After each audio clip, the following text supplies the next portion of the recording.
I get the question very often, why write under a pen name? And there are several reasons. The obvious reason that everyone knows is to protect yourself if you're writing something controversial. But that's often the rarest reason to write under a pen name. The most common people who write under pen names are large, prolific, professional writers. Stephen King has 2 or 3 pen names. Nora Roberts, I believe, has 2 or 3 pen names. James Patterson has 2 or 3 pen names. And the reason they use them is not everything an author writes fits the brand of their main name. So, for instance, Stephen King writes horror novels. They're terrifying, they're amazingly written, his prose is amazing, they're wonderful. If Stephen King wants to write a thriller, his horror readers are not the target audience for that book. So he might write that book under a different name.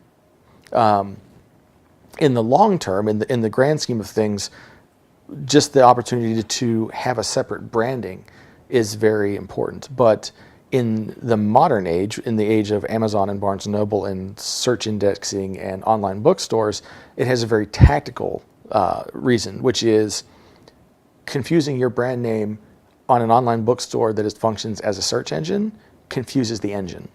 It doesn't know what kind of readers to show your book to.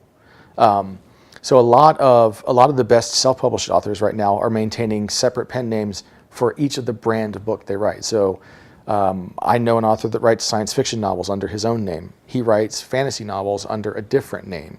He writes action adventure, like old style James Bond spy thrillers, under a third name, because the readers of all those books are not the same readers. There are a few, all of us have the fans that read everything that we write, but they're the exception, not the rule. So if you want to write things that are in more than one genre or more than one marketing category, sometimes it can be very useful, not because it adds anything to the new name that you're using, but so that you don't pollute the old name that you want to maintain, to choose a new pen name for that book.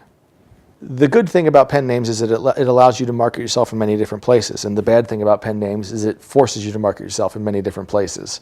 So most of us have an author career, and we have a name, and we write a book or a book series. When you get into managing multiple names in multiple book series in multiple formats, then managing your bookstore, your own personal bookstore, becomes almost a full-time job. So you have to be, if you're, depending on what kind of marketing you're doing, if you're maintaining mailing lists of readers, you don't want to send pen name A's emails to pen name B, but that sometimes happens. You don't want to use the marketing channel that reacts very well for pen name C and actually pay for that at pen name A when those readers aren't in that space. So you almost become schizophrenic in that you're managing multiple online personalities or multiple public personalities at the same time, which on some days is very fun and on some days is very migraine inducing. But we do it because it works. And if it stops working, then we stop doing it. That's why you see things very often. You'll see, this book is the best book ever by so-and-so writing as someone else. When the pen name's not a secret, when it's very obviously just a marketing ploy, then the walls are a little thinner. And sometimes that does help, readers from one series cross to another one. I've seen good examples and I've seen bad examples, like most things. So there's not one right way, but either way can work.